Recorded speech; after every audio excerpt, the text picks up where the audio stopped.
ಎಲ್ಲರಿಗೂ ನಮಸ್ತೆ. ಯಾರಿಗೂ ಆಗಲಿ, ಯಾರಿಗೇ ಆಗಲಿ, ಯಾವುದೇ ಉದ್ದೇಶಗಳಿಂದ ಯಾರು ಏನು ಇದು ಮಾಡಲೇಬೇಕು ಅಂತ ಯಾರು ತಪ್ಪು ಮಾಡಲ್ಲ. ಸೊ ನಾನು ಪ್ರತಿ ಹಂತದಲ್ಲೂ, ಪ್ರತಿ ಸಿನಿಮಾಗಳಲ್ಲೂ ಸಾಂಗ್ಗಳು ಬರ್ದೀನಿ. ದೇವ್ರ ಬಗ್ಗೆ ಸಾಂಗ್ ಬರ್ದೀನಿ, ಲವ್ ಬಗ್ಗೆ ಸಾಂಗ್ ಬರ್ದೀನಿ, ಮದರ್ ಬಗ್ಗೆ ಸಾಂಗ್ ಬರ್ದೀನಿ, ಅಣ್ಣ ತಮ್ಮ ಬಗ್ಗೆ ಸಾಂಗ್ ಬರ್ದೀನಿ. ಪ್ರತಿ ಹಂತದಲ್ಲೂ ಬೇರೆ ಬೇರೆ ಬೇರೆ ಬೇರೆ ಕಂಟೆಂಟ್ ಸಾಂಗ್ ಬರ್ದೀನಿ.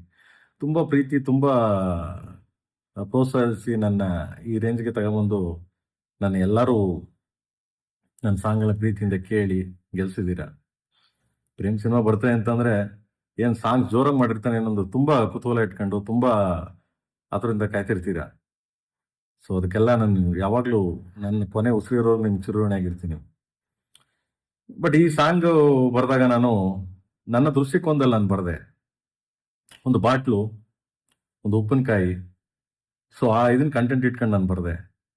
ಒಂದು ವರ್ಡ್ನ ತೆಗೆದು ಹಿಂದೆ ಹಾಕ್ಬೋದಾಗಿತ್ತು, ಬಾಟಲ್ನ ಮೇಲೆ ಎತ್ತಿ ಅಂತ ಹಾಕ್ಬೋದಾಗಿತ್ತು. ನನಗೆ ಕುತೂಹಲ ಇರ್ಲಿ ಅಂತ ತಗೊಂಬಂದಲ್ಲಿ ಎಂಡಲ್ ಆಗ್ತೆ.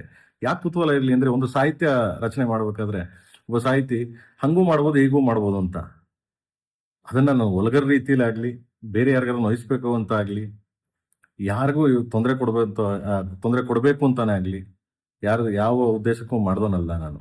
ಯಾಕಂದ್ರೆ ಇವತ್ತಿನವರೆಗೂ ನಾನು ಮಾಡಿಲ್ಲ, ನಂಗೆ ಸಾಯೋವರೆಗೂ ನಾನು ಮಾಡೋದು ಇಲ್ಲ. ನಂಗೆ ಅದು ಅವಶ್ಯಕತೆನೂ ಇಲ್ಲ ನನಗೆ.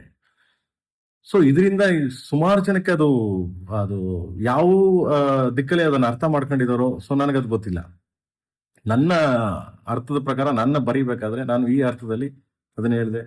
ನಾನು ಮೀಡಿಯಾ ಮುಂದೆನೂ ಅದನ್ನ ಹೇಳಿದೆ. ನಾನು ಅದು ತುಂಬಾ ಜನ ನನ್ನ ಪ್ರೀತಿ ಮಾಡೋರು, ನನ್ನ ತುಂಬಾ ಹೃದಯ ಕತ್ತರುವಂತದಾಗೋರು, ನನ್ನ ಫ್ಯಾನ್ಸ್ಗಳಾಗ್ಲಿ, ನನ್ನ ಫ್ಯಾಮಿಲಿ ಆಗ್ಲಿ, ಯಾರು ಎಲ್ಲಾರು ನಾನು ತುಂಬಾ ಪ್ರೀತಿ ಮಾಡೋರು.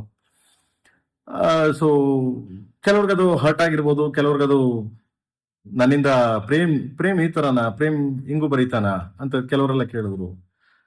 ಸೊ ಒಬ್ಬ ಸಾಹಿತಿ ಆದ್ಮೇಲೆ ಸಾಹಿತ್ಯ ರಚನೆ ಮಾಡ್ಬೇಕಾದ್ರೆ ಹಾಗೂ ಬರೀಬೇಕು, ಹೀಗೂ ಬರೀಬೇಕು, ಎಲ್ಲಾ ತರ ಬರೀಬೇಕು.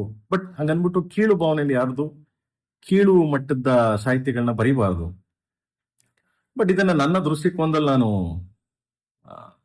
ಬಾಟಲ್, ಉಪ್ಪಿನಕಾಯಿ ನಿಮ್ಗೆ ಅವಾಗಲೇ ಹೇಳಿದೆ ನಾನು. ಸೊ ಬಾಟಲ್ನ ಮೇಲೆ ಎತ್ತಿ ತೊಟ್ಟಿಗೆ ತಂಗೊಳಗೆ ಇಳಿಸಿ ದಿಸ್ ಇಸ್ ಅ ಬಾಟಲ್ ಅದು.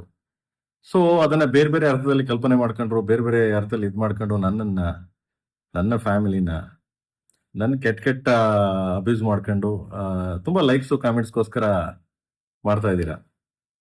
ಎನಿವೆ ಥ್ಯಾಂಕ್ಸ್, ಅವ್ರಿಗೆಲ್ಲ ಒಳ್ಳೇದಾಗ್ಲಿ. ಯಾರ್ಯಾರು ನನ್ನ ಕಾಲು ಎಳಿಬೇಕು, ನನ್ನ ಬಗ್ಗೆ ಕೀಳಾಗಿ ಮಾತಾಡಬೇಕು ಅನ್ನೋದೆಲ್ಲ, ಸೊ ಅದು ನಿಮಗೆ ಬಿಟ್ಟಿದ್ದು. ಏನು ಮಾಡೋಕ್ಕಾಗಲ್ಲ, ಅದನ್ನ ಏನು ಮಾಡೋಕ್ಕಾಗಲ್ಲ. ನಿಮ್ಗೆ ಆ ಥರದವ್ರಿಗೆಲ್ಲ ಅವ್ರಿಗೆಲ್ಲ ಒಳ್ಳೇದಾಗ್ಲಿ, ದೇವ್ರು ನಿಮ್ನೆಲ್ಲ ಚೆನ್ನಾಗಿಟ್ಟಿರ್ಲಿ.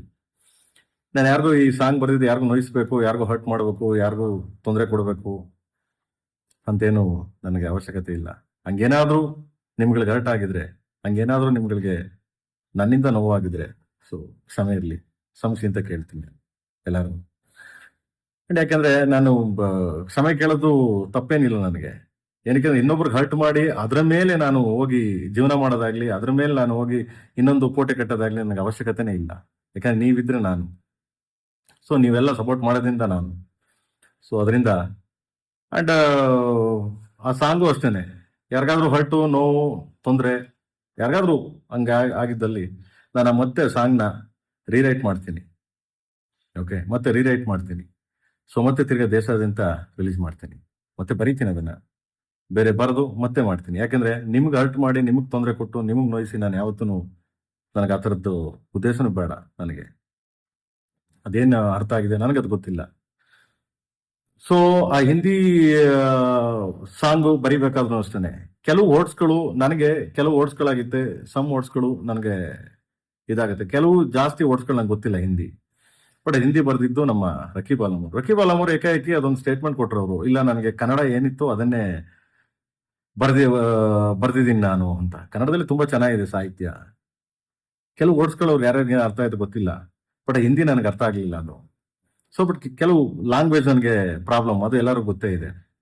ಏನಿವೆ ಪಾಪ ರಕೀಬ್ ಆಲಮ್ ಅವರು ಪಾಪ ಕಾಂಟ್ರವರ್ಸಿ ಆಯ್ತು, ಆ ದೃಷ್ಟಿಯಿಂದ ಅವರು ಆತರ ಹೇಳಿದ್ದಾರೆ. Anyway, so is my writer and ಎಲ್ಲಾ ಸಾಂಗ್ ಅವರೇ ಬರ್ದಿರೋದು. ಶಿವ ಸೆಟ್ ಆಗಲ್ಲ ಅಂಡ್ ಆಲ್ ಸಾಂಗ್ಸ್, ನುಗ್ಗಿ ಹೊಡಿ, ಕಮಾನ್ ಕಾಳಿ, ಎಲ್ಲ ಸಾಂಗ್ ಅವರೇ ಬರ್ದಿರೋದು.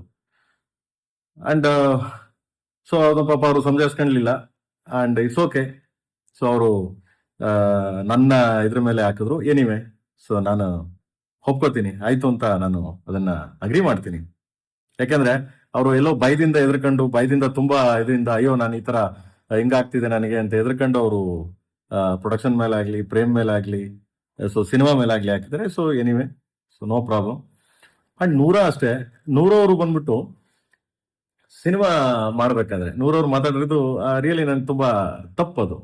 ಯಾಕಂದ್ರೆ ಯಾವುದೇ ಕಲಾವಿದ ಆಗ್ಲಿ, ಯಾರೇ ಆಗ್ಲಿ, ಒಂದ್ಸರಿ ಸಿನಿಮಾ ಮಾಡ್ಬೇಕಾದ್ರೆ, ಒಂದ್ಸರಿ ಕಮಿಟ್ ಮಾಡಾಕ್ಬಾರೆ ಸಾಂಗ್ ಕೇಳ್ತಾರೆ, ಸಾಹಿತ್ಯ ಕೇಳ್ತಾರೆ, ಆಮೇಲೆ ಅವ್ರ ಎಕ್ಸ್ಪ್ರೆಷನ್ ಹೆಂಗ್ ಬರುತ್ತೆ, ಸಾಹಿತ್ಯ ಗೊತ್ತಿಲ್ಲ ಎಕ್ಸ್ಪ್ರೆಷನ್. ಸೊ ಎಕ್ಸ್ಪ್ರೆಷನ್ ಹೆಂಗ್ ಬರುತ್ತೆ ಸಾಹಿತ್ಯ ಗೊತ್ತಿಲ್ಲ ಅಂದ್ರೆ, ಒಂದೇ ಬರುತ್ತೆ ಅಲ್ವಾ. ಸೊ ಯಾಕಂಗ್ ಮಾತಾಡೋದು ಅಂತ ನಂಗ್ ಗೊತ್ತಿಲ್ಲ. ಸೊ ಯಾಕಂದ್ರೆ ಬಿಕಾಸ್ ಆಫ್ ಅವ್ರು ಎಲ್ಲ ಕಡೆ ಅವರು ಸ್ವಲ್ಪ ಎಲ್ಲೋ ಕಾಂಟ್ರವರ್ಸಿ ಆಗ್ತಿದೆ, ಅದರಿಂದ ನಾನು ತಪ್ಪಿಸ್ಕೋಣ ಅನ್ನೋ ಒಂದು ದೃಷ್ಟಿಯಿಂದ ನೂರ ಮಾತಾಡಿದ್ದಾರೆ. ಯಾಕಂದ್ರೆ ಮೊನ್ನೆ ಸಾಂಗ್ ರಿಲೀಸ್ ಆದಾಗ್ಲೂ ಅಷ್ಟೇ ನನ್ ತುಂಬಾ ಖುಷಿ ಆಯ್ತು, ಪ್ರೇಮ್ ಹೊರಟಕ್ಕೆ ಕೆಲಸ ಮಾಡಿ, ಅದು ತುಂಬಾ ಅದ್ಭುತವಾದ ಸಾಂಗ್ ಅಂತೆಲ್ಲ ಹೇಳಿದ್ರು. ಸೊ ಎನಿವೆ, ಅವ್ರಿಗೆ ಈ ತರ ಕಾಂಟ್ರವರ್ಸಿ ಪಾಪ ನೊಂದ್ಕೊಂಡು, ಒಂದು ಹೆಣ್ಮಗು ನೊಂದ್ಕೊಂಡು ಹೇಳಿರ್ಬೋದು. ಸೊ ಎನಿವೆ, ಅದರಿಂದ ನನ್ಗೇನು ಹರ್ಟ್ ಆಗಿಲ್ಲ. ಎನಿವೆ, ಅವ್ರ ಪಾಪ ಚೆನ್ನಾಗಿರ್ಲಿ. ಅಂಡ್ ಸೊ ಈ ಸಾಂಗ್ ನ ನಾನು ಮತ್ತೆ ರೀರೈಟ್ ಮಾಡಿ, ನಿಮ್ಗೆ ಯಾರಿಗೂ ತೊಂದರೆ ಆಗ್ದಂಗೆ, ನಿಮ್ಗೆ ಯಾರಿಗೂ ಹರ್ಟ್ ಆಗ್ದಂಗೆ, ಸೊ ಮತ್ತೆ ಇದನ್ನ ಅಪ್ಲೋಡ್ ಮಾಡ್ತೀನಿ. ಓಕೆ. ಅಂಡ್ ಯಾರಿಗಾದ್ರೂ ನಿಮ್ಗೆ ಹರ್ಟ್ ಆಗಿದ್ರೆ, ಸೊ ಯಾರಿಗಾದ್ರೂ ನನ್ನಿಂದ ನಿಮ್ಗೆ ತೊಂದರೆ ಆಗಿದ್ರೆ, ನನ್ನಿಂದ ನಿಮ್ಗೆ ನೋವಾಗಿದ್ರೆ, ಸೊ ಕ್ಷಮೆ ಇರಲಿ. ನನ್ನ ಕಡೆಯಿಂದ, ನನ್ನ KD ಟೀಮ್ ಕಡೆಯಿಂದ ಹಾಗೂ KVN ಪ್ರೊಡಕ್ಷನ್ ಕಡೆಯಿಂದನೂ ನಾನು ನಿಮ್ಗಳಿಗೆಲ್ಲ ಕ್ಷಮೆ ಕೇಳ್ತೀನಿ. And thank you. ಅತಿ ಶೀಘ್ರದಲ್ಲೇ ಅದನ್ನ ಬೇರೆ ಚೇಂಜ್ ಮಾಡಿ ಸೊ ಅಪ್ಲೋಡ್ ಮಾಡ್ತೀನಿ. Thank you. ಅಂಡ್ ಎಲ್ಲರಿಗೂ ಯುಗಾದಿ ಹಬ್ಬದ ಶುಭಾಶಯಗಳು. ಸೊ ಚೆನ್ನಾಗಿರಿ, ಖುಷಿಯಿಂದಿರಿ. So God bless you. Thank you.